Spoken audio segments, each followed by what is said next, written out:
आज हम एक ऐसे शख्स से मुलाकात कराने वाले हैं, एक ऐसे व्यक्ति से परिचित करवाने वाले हैं जो इस साल 2021 जनवरी में सीटेट जो एग्जाम होता है उसमें 150 अंकों के अंदर 130 अंक उन्होंने प्राप्त किया है और बिहार में एक बहुत बड़ा कीर्तिमान उन्होंने दर्ज किया है। तो आइए हम हमारे साथ देवाशीष रंजन जी हैं। देवाशीष रंजन जी हमारे चैनल पे आप समय दे रहे हैं, इसके लिए आपका बहुत बहुत धन्यवाद और हमारे पूरे टीम की तरफ से आपको कांग्रेचुलेशन। बहुत बहुत धन्यवाद आपका, आपके न्यूज़ चैनल और आपके पूरी टीम को भी। मैं इस वीडियो के माध्यम से, अपने चैनल के माध्यम से आपसे पहला सवाल ये पूछना चाहता हूँ कि आपने ये जो बिहार में कीर्तिमान दर्ज किया है उसके पीछे का राज क्या है? उसके पीछे का राज तो पहले तो माता पिता का जो योगदान रहता ही है, वो नहीं होते तो मैं यहाँ नहीं होता। और उसके बाद समय का सदुपयोग, अपनी मेहनत और सही मार्गदर्शन। सीटेट के एग्जाम में आप इस साल जो है काफ़ी अच्छे अंक से पास आउट हुए हैं। इसके बारे में मैं जानना चाहता हूँ कि क्या आपने सोचा था कि इतने अच्छा मार्क्स जो है आपको मिल पाएगा इस साल? देखिए, मेहनत तो मैं उसी के लिए कर रहा था कि मैं आगे निकलूँ और लोगों से, क्योंकि तो काफ़ी है तो हर कोई चाहता है कि फिर से एक अलग पहचान हो। तो इसके लिए तो मैं भी प्रयासरत था, लेकिन हाँ, ये भी मुझे बिल्कुल अंदाजा नहीं था कि मैं इतना आगे निकल जाऊंगा अपनी मेहनत के द्वारा। इसलिए यह कह सकते हैं कि मुझे पहले से बिल्कुल इसका आभास नहीं था। मैं सामान्य कोटि का एक छात्र रहा हूँ, पहले से अंदाजा बिल्कुल नहीं। तो दूसरा सवाल मैं आपसे पूछना चाहूँगा कि आपने सीटेट जो एग्जाम होता है इसकी तैयारी आपने कहाँ से और कैसे किया?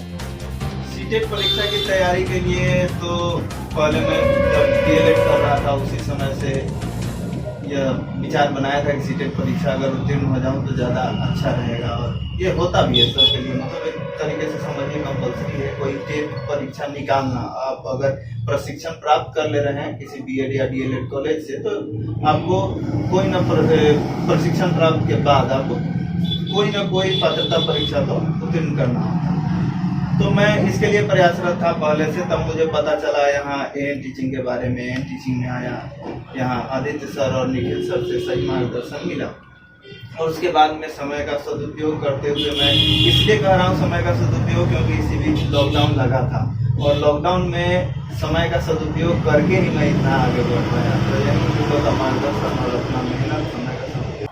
अगला सवाल मैं आपसे पूछना चाहूँगा कि जब भी आप अपने परीक्षा के क्रम में, खासकर कि लॉकडाउन में, जब भी आप डिमोटिवेट होते थे तो आपके हेल्पिंग हैंड के रूप में, यानी कि आपको मोटिवेट करने के रूप में कौन आपके साथ होता था हर बार?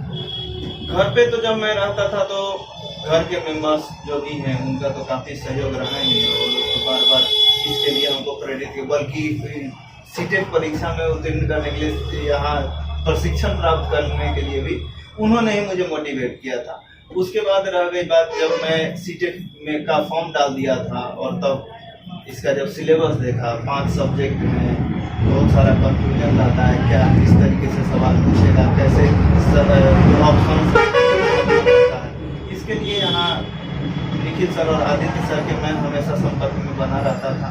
इन लोगों से हमेशा बातचीत करता रहता था कि सर कैसे होगा, तो सर लोग हमेशा मार्गदर्शन देते रहे। देवाशीष रंजन जी, मैं जानना चाहता हूँ कि ये जो शानदार सफलता आपने बिहार में दर्ज किया है और काफ़ी ये खुशी की बात है, तो ये जो सफलता आपने हासिल किया है, इस सफलता का श्रेय किसको देना चाहेंगे आप?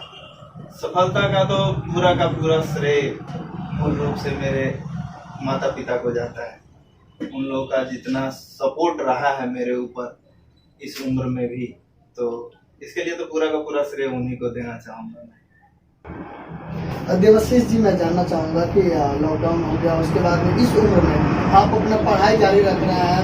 वो समय जब आप अपने माता पिता को कुछ अर्निंग देने का समय आ चुका है, लेकिन इस समय में भी आप अपनी पढ़ाई को जारी रख रहे हैं और इतना अच्छा आपने हासिल भी किया है, सफलता हासिल किया है। तो आपके माता पिता का क्या सहयोग रहा है इस उम्र में भी? माता पिता का तो बहुत सहयोग रहा है मेरे अभी तक के पढ़ाई में। इसलिए क्योंकि मैं भी खुद देखता था कि मेरे बहुत सारे दोस्त हैं जो प्राइवेट सेक्टर में या किसी न किसी तरीके से जीविकोपार्जन के लिए कुछ अर्निंग में लगे हुए हैं। मेरा भी मन करता था और मैंने एक तरीके से कहिए कि मैं इसकी शुरुआत भी कर चुका था, मैं ट्यूशन पढ़ाना भी शुरू कर दिया था। लेकिन मेरे मम्मी पापा का कहना था कि नहीं, अगर आप पढ़ा रहे हो तो एक अनट्रेंड टीचर से अच्छा है कि आप एक ट्रेंड टीचर बन जाओ। उन्होंने ही मुझे, मतलब मैं तो पहले इसमें उतना जागरूक नहीं था, मैं तो बस लग गया था। लेकिन मेरे माता पिता ने कहा कि नहीं, आप कहीं ना कहीं से प्रशिक्षण प्राप्त करो, ट्रेंड टीचर बनो। और उन्होंने मेरा दाखिला कराया था मेरे ट्रेनिंग कॉलेज में, उसका खर्च भी क्लियर कर रहे हैं इस चौथे पन में। जबकि आप मेरा उम्र भी देख रहे हैं तो आप अंदाजा लगा सकते हैं मेरे पिताजी की उम्र क्या होगी। तो वो चौथे पन में भी मुझे इस तरीके से मोटिवेट कर रहे हैं, आर्थिक मदद कर रहे हैं, तो उनका तो बहुत बहुत योगदान है इसके पीछे। आगे हम जानना चाहते हैं कि इतनी बड़ी सफलता, आपने सीटेट का एग्जाम पास आउट कर चुके हैं और काफ़ी अच्छे अंक से पास आउट हुए हैं, तो मैं ये जानना चाहता हूँ कि आगे फ्यूचर प्लान आपका क्या है? भविष्य में आपने क्या क्या योजनाएं बना कर रखा हुआ है? मेरा तो एम है KVS जो केंद्रीय विद्यालय संगठन है, उसका जो परीक्षा होता है वो पास करके उसका जो परमानेंट टीचर है उसमें जाऊँ, या फिर DSSB दिल्ली सबऑर्डिनेट बोर्ड की परीक्षा होती है उसमें टीचर बनूं। तो यह मेरा पहले से ही शौक रहा है कि मतलब एक अंदर इच्छा थी कि मैं जाऊं। तो चूंकि गुड प्रोफेशन से अगर अर्निंग आ रहा है तो इससे अच्छा और क्या हो सकता है, इससे बेहतर क्या हो सकता है। और चूंकि टीचिंग एक अच्छा प्रोफेशन भी माना जाता है, मान सम्मान भी है और पे स्केल भी अच्छा है KVS का, वहाँ रेपुटेशन भी अच्छा है। तो इसलिए KVS और DSSB का बस चाह है। आपके इस शानदार सफलता के पीछे किन किन शिक्षकों का योगदान रहा जिन्होंने आपके स्टडी और आपके हर एक चीज़ों को लेकर उन्हें योगदान दिया, चाहे वो पढ़ाई को लेकर हो, आर्थिक, मानसिक और एजुकेशन? जी, इसके लिए तो AN टीचिंग परिवार का मैं सदा शुक्रगुजार रहूँगा। यहाँ निखिल सर और आदित्य सर से जो स्नेह प्यार मिला, मार्गदर्शन मिला, वो शायद मुझे कहीं और नहीं मिल पाता। आदित्य सर और निखिल सर लॉकडाउन के दौरान भी, जैसा कि फेयरवेल पार्टी भी हुई थी वहाँ भी मैंने जिक्र किया है कि आदित्य सर और निखिल सर लॉकडाउन के दौरान जब ऑनलाइन क्लास चला रहे थे उस समय भी उनका पहला सवाल यही होता था, ऑनलाइन जब हम लोग जुड़ते थे तो, देवाशीष जी आवाज़ क्लियर है, ऐसा करके मैम से जब हम लोग क्लास करते थे। तो इस तरीके से उनका पहले से ही, चूँकि एक शिक्षक हैं वो और उन्हें पहले से ही आभास हो जाता है कि कौन सा छात्र बेहतर कर सकता है या किस तरीके का है, तो शायद इसका आभास हमसे पहले उनको हो गया था कि मैं बेहतर कर सकता हूँ। और इसलिए वो हमेशा मेरे लिए सजग थे, हमेशा सपोर्ट करते रहते थे, हमेशा पूछते रहते थे, देवाशीष जी आवाज़ क्लियर है, आप पढ़ रहे हैं। उसके बाद में जब सेट मैं नहीं बना रहा था तो सर लोग यहाँ सेट की व्यवस्था भी किए थे कि सेट यहीं पे बनेगा, आप आइए सेट बनाइए। एक दो बार मैं इरेगुलर हो गया तो सर लोग सेट का जिम्मेवारी मुझे ही दे दिए कि आपको ही सेट करा कर लाना है, ताकि इनके मन में था कि ये रेगुलर रहे। और वो था, मार्गदर्शन भी मिला, अच्छा खासा मार्गदर्शन। मैं चूँकि मैं बार बार बोल रहा हूँ 5 सब्जेक्ट हैं इसमें, पेडागोजी है, एक जो CDP है बाल मनोविज्ञान, एक नया सब्जेक्ट है। और मैं शुरुआत में जब इसको पढ़ना शुरू किया था, सेट भी बनाता था, तो इसमें 10-12 नंबर से ज़्यादा नहीं आ पाता था, एक नया सब्जेक्ट है। और इसमें तो बहुत ज़्यादा हेल्प किए आदित्य सर और निखिल सर दोनों मिलकर। निखिल सर तो CDP का यहाँ क्लास भी लेते थे और आदित्य सर जो है वो पेडागोजी सेक्शन देखते थे। तो ये दोनों चीज़ ऐसा था जो कि मेरे लिए नया था और इसके लिए सर लोग बहुत तत्पर थे हमको सिखाने में। मैं भी उतना ही पूछता गया और उतना ही वो बताते गए, जिसके वजह से मैं बहुत आगे निकल पाया। और उनका ये योगदान मैं नहीं भूलूंगा, क्योंकि उनके बिना तो मैं ये कर भी नहीं सकता था, क्योंकि ये नया चीज़ था। यहाँ तक पहुँचाने का श्रेय तो उन्हीं का है। हम जानना चाहेंगे कि सीटेट का जो आपने एग्जाम की तैयारी किया है, इसको तैयारी करते समय आपको किन किन कठिनाई और परेशानियों का सामना करना पड़ा और आपने उससे कैसे रूबरू हुए और उसे कैसे सफलता पाया? इसमें सबसे पहली तो कठिनाई ये थी कि जब मैं शुरुआत किया था इसका तैयारी करना, तभी लॉकडाउन लग गया। अब एक रेगुलर बैच में होना और इरेगुलर होना बहुत ही अजीब सा ये था। कोरोना एक अलग ही खौफ लेकर आया था, नया लहर था। होली का वक्त था, बैच बंद हो गया। कुछ दिन तक हम लोग ऐसे ही बैठे रह गए घर पे, लग रहा था कि पता नहीं हो भी पाएगा कि नहीं हो पाएगा। लेकिन जब फिर ऑनलाइन क्लास शुरू हुआ, सर लोगों का मोटिवेशन मिला कि नहीं ऑफलाइन भी आप कर रहे थे। हम लोग को भी पहले शुरुआत में ऑनलाइन कुछ अजीब सा लग रहा था कि नहीं इतना देर में बैठ नहीं पाऊंगा मोबाइल के सामने, कैसे कर लूँ।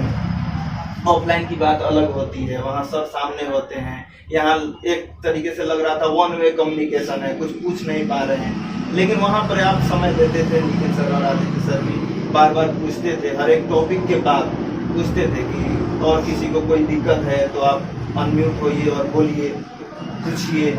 तो इस तरीके से धीरे धीरे यह जो ऑफलाइन और ऑनलाइन वाला फासला था यह मिटता चला गया, और वहाँ भी लगता था ऑनलाइन में भी कि ऑफलाइन ही बैठकर तैयारी कर रहे हैं। तो ये तो सबसे पहली कठिनाई थी। दूसरी बात थी कि रेगुलरिटी, घर पे जब आप रहते हैं तो जाहिर सी बात है कोई ना कोई काम आ जाता है, लेकिन वहाँ भी अपने आप को संतुलित करना पड़ा कि नहीं जब क्लास है तो क्लास में ही रहें, घर का कुछ उसके बाद करें। तो इस टाइप से मेरा फिर नया सब्जेक्ट था एक CGP, जो कि इससे पहले तो मैं कहीं इसको पढ़ा नहीं था, तो ये नया सब्जेक्ट था। इसके लिए बार बार मैं निखिल सर को कॉल करता था, पेडागोजी के लिए आदित्य सर को कॉल करता था। तो ये कुछ नया जो चीज़ था इसके लिए दिक्कत होने लगा था। फिर टाइम मैनेजमेंट का एक दिक्कत था कि भाई ठीक है 150 क्वेश्चन तो है, लेकिन उसके लिए जो समय लिमिट है उसके बीच में बनाना है आप, तो टाइम लिमिट वाला वहाँ भी जब मैं सेट बनाता था वहाँ कुछ सवाल ऐसे ही छूट जाते थे। फिर सर लोग बताए कि नहीं ये पोर्शन पहले कीजिए, तब जाकर आपका टाइम मैनेजमेंट होगा। इस तरीके से बनाना शुरू कीजिए। सेट बनाने का तरीका ये है, क्वेश्चन छांटने का तरीका ये है, कौन सा निगेटिव टैग वर्ड है, कौन सा पॉजिटिव है, इससे आप जल्दी पहचान सकते हैं क्वेश्चन को। तो ये सब बातें जो है बहुत मददगार साबित हुई और बहुत फायदा मिला। अंत में मैं पूछना चाहूँगा कि हमारे भारत पॉजिटिव न्यूज चैनल के माध्यम से बहुत सारे ऐसे स्टूडेंट आपका इंटरव्यू देख रहे हैं, तो मैं ये जानना चाहूँगा कि जो नए स्टूडेंट्स हैं जो सीटेट की तैयारी कर रहे हैं, उनको आप क्या सुझाव देना चाहेंगे, क्या निर्देश देना चाहेंगे और क्या क्या बताना चाहेंगे आप? सबसे पहले तो सीटेट की तैयारी यदि आपको पूर्ण रूप से करनी है तो याद रखें कि ज़्यादा पढ़ने से बेहतर है कि जो आप पढ़ रहे हैं उस पर कमांड करें। दूसरी बात है कि एक लोगों में अलग सा अफवाह टाइप का फैला हुआ है कि बहुत हार्ड क्वेश्चन आता है, बहुत अलग सा क्वेश्चन आता है, तो ऐसा कुछ नहीं है। आप उसका सिलेबस पहले देख लें और सिलेबस के अकॉर्डिंग उसका पढ़ाई करें। 1 to 5 का अगर लेवल है तो 1 to 5 लेवल का ही क्वेश्चन आता है, और 6 to 8 का है तो 6 to 8 लेवल का ही आता है। तो अगर आप उस लेवल को ध्यान में रखकर तैयारी कर रहे हैं तो ज़्यादा फायदेमंद होगा। और दूसरी बात है टॉपिक वाइज तैयारी करनी होगी, एक एक टॉपिक को क्लियर करें ताकि उससे कुछ सवाल आए तो छुट्टी नहीं। दूसरी बात है कि संदेश देने का, तो संदेश तो ये है कि मैं भी सामान्य कोटि का छात्र रहा हूँ और मैं अगर यहाँ तक पहुँच सकता हूँ तो आप बिल्कुल पहुँच सकते हैं, और पुस्तक क्या आगे भी पहुँच सकते हैं।